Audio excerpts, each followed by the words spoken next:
What's up, everyone on the internet? Thank you for making this video party. I'm so excited to upload this video for you guys because I finally got to see Solo: Star Wars Story, and I'm ready to upload my video for you guys. So here's my overall review for the brand new Star Wars movie. Now, for those of you who know me for quite a while now, you'll know that I am a huge Star Wars fan. I mean, I live, breathe, sweat, and cry Star Wars. And I mean, look at right here. I have a freaking Star Wars poster from The Force Awakens. That's pretty awesome.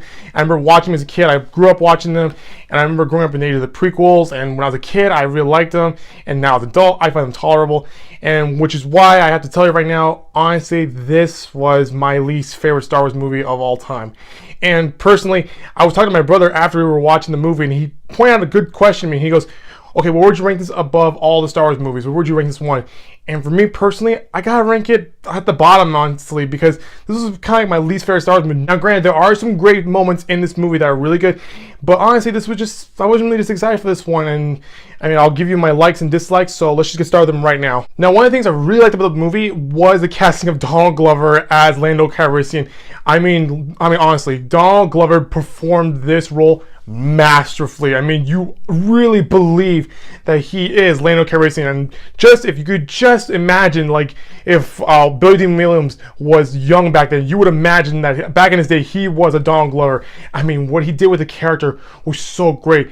Donald did a great job of performing the smooth talking and like the suave and this kind of like swindling like smuggler who originally owned this Millennium Falcon. You see that how he's just playing cards with gamblers, and he looks great. He's basically the playboy of the Star Wars universe, and Donald performed it great. He was practically the best part of the movie so far. I mean, every scene that he was in was phenomenal. And another thing I really liked about the movie was also the tone in general, because in previous Star Wars movies, I mean, that we got last year and 2016, when we got The Last Jedi and we got in Rogue One, those movies were really heavy on the dramatic side, and they were kind of a bit of a dark, twisted ending when we saw, because in Rogue One everyone gets murdered, and in Last Jedi we see like the rebellion or the resistance gets a fatal blow.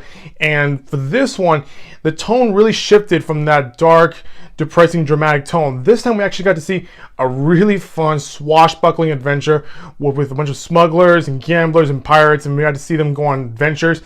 And overall, I like that tone. In comparison to the other ones, it's really more, this one's really a fun movie for kids to have and for parents to also enjoy as well. And one other thing I really liked about the movie was also the premise of it. I mean, you have a kid who's raised in the streets as an orphan, and he gets a little bit of taste of the good life as a high-paid smuggler, and now he's going off all on adventures. And that was great if it was on a different character, but since it's Han Solo, the movie is predictable from beginning to end. And now we get into things that I didn't like about the movie. Like I said before, the movie's predictable from beginning to end, because for general audiences who are going to see this movie, they've probably already seen the original trilogy back in the day, and when they see it, they already know like Han Solo's backstory, because they know that he's been through all these events. And when you're watching it, you already know what's going to happen, because we know he meets Chewie, we know he meets Lando at some point, we know he wins the Millennium Falcon from Lando at some point, and we know that he does the Kessel Run. And for honestly, this movie was particularly, you already knew what happened by just watching the original trilogy, because when you watch the original trilogy, he gives little hints of what his previous life was. And now that you're watching it unfolding yourself right in this big theater that you're watching it in, you already know what's happening because you've already heard it before from the original trilogy. So basically, you're just rewatching something that you've already seen that you never saw before. So honestly, this movie was basically just flat out boring. There was nothing new about it. There was nothing like no big twists or anything that kind of changed your view of Han Solo. I mean, there are some good like twists in it, but overall, this movie is basically predictable. And for me personally, the love interest in this movie was unnecessary, because we already know that he goes with Leia. So this love interest that he has with Qi'ra is totally useless and pointless, because we know at some point either she dies or either she leaves him, and we know that he's not meant to be with her. He's meant to be with Leia. So overall, that love arc that he had in the movie was just flat out boring and pointless. And I'm gonna be honest with you, I really wasn't all that convinced with Alden Ehrenreich's performance as Han Solo. Yes, there are some moments in the movie where he does little Han Solo-ish things, like when he shoots the blaster, he does the iconic Han Solo pose, and for that moment, I do believe he is Han Solo.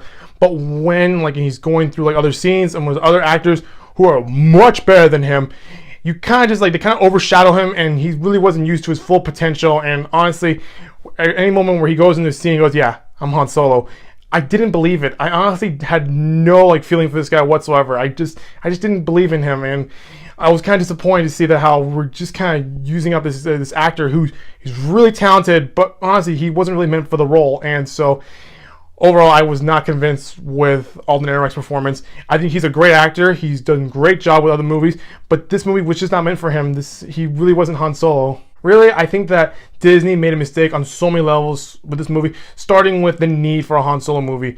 Like, really, no one was clamoring over each other to see the Han Solo movie because we've already know Han Solo already. He's already mentioned some moments in his past life in the previous Star Wars movies, and to see that like oh, we're gonna get an origin story of Han Solo, well, we already know what happens to him, so why are we making this movie already? And so, like, honestly, there was just not that much excitement for this movie. Another thing that kind of worked against this movie was also the release date of this movie, because in previous years we've had like Star Wars movies being released in December and they crushed it at the box office, because that's when kids are coming out and getting ready for the holidays, and that's when families are getting ready to have fun with each other. So what better way to have fun and to get the holiday started than to go see a Star Wars movie just before Christmas? And for this one, I know they wanted to release this back in May, because in previous years when the prequels were coming out, when the originals were coming out, they were releasing in May, and there wasn't that much competition back then, so May was their great year for them, and just to get the summer started. But things have changed since then. Now we have movies like Infinity War, and we have movies like Deadpool 2, and people are rushing to see those movies. And to see that like Han Solo was coming off from the heels of Infinity War and Deadpool 2, there really wasn't that much of a surprise that this wasn't going to make that much money, as opposed to it being released in December. Because if you would have released it in December, your only competition would have been Aquaman, and I think you would have fared off against that. But since you're coming off two major superhero movies that are just crushing at the box office, and they're still getting standing ovations right now, there wasn't that much hope for this movie financially, and I was kind of disappointed in that. And honestly, this could have been released in December, where it could have been finished as well, because when you watch the movie, you notice that parts of the movie aren't that finished. Like, they felt like rough cuts of the movie, and that's because Ron Howard had to step in and film most of it after the people who filmed 21 Jump Street. And when he came in, yes, he did film about 80% of the movie, but you can still see that 20% left from the previous directors. And you feel that because when you watch the first and last 20 minutes of the movie, it feels out of pace, it feels rushed, and it just didn't seem right. It didn't fit organically into the movie. And that's one of the things that also didn't work with this movie, because the change in directors. Now, if this was released in December, you could have had plenty of time to reshoot all the movie and have a different like outlook of how it turned out. And I know there were some of you out there who were thinking like, oh yeah, this is kind of getting Star Wars fatigue. They're making too many Star Wars movies for me. It's kind of overwhelming me. Really? They're making too many Star Wars movies? Why don't you look at Marvel? Go look at Marvel. They have 3 movies a year, like for the past 10 years. And that's like probably 18 movies already. And they're still going to crack out more. And I really don't see a fatigue then. So why should there be a fatigue for Star Wars if they're only releasing 1 movie a year, when Marvel is releasing 3 movies a year for the past 10 years and are continuing to make movies then? So I don't get why the Star Wars fatigue. And I'm pretty sure like this movie is also going to prove those people right. But for me, I'm a huge Star Wars fan. I love Star Wars. I mean, I live, breathe, and sweat Star Wars. If I can get a tattoo of Star Wars, I would. But honestly, I don't, because I really don't like getting tattoos. I don't want anything permanent on me. But that's just how much I'm dedicated to this franchise. I love it so much.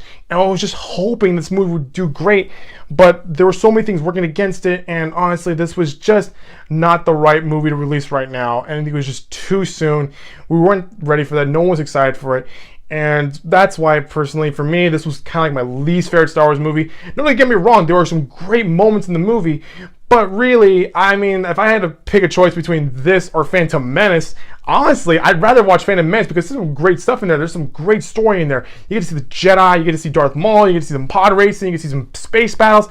It's great. I mean, there's some stuff that work against that movie, like the kid actors and like horrible plot points and horrible like Jar Jar moments and Watto moments. I mean, personally, I really liked Watto, but if I had to pick between like, oh yeah, like if I'm watching TV and like Solo comes up and also Phantom Menace comes up on a different channel, honestly, I'd rather watch Phantom Menace so I can get all those cool lightsaber battles and the cool moments of the Force and the Jedi, not like some kid who's trying to pretend to be Han Solo.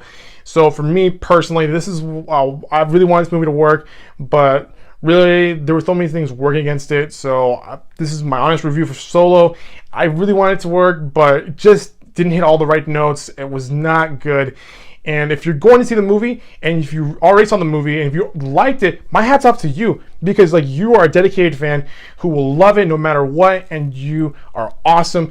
And so if you like the movie, great. So that's going to do it for this video, guys. My overall question is, what did you think about Solo: A Star Wars Story? Were the things that you liked about it? Were the things that you didn't like about it? Let me know in the comment section below. And if you're new to this channel right now, click the subscribe button to get all the latest updates from this channel. And I'll see y'all next time with a brand new video. Bye.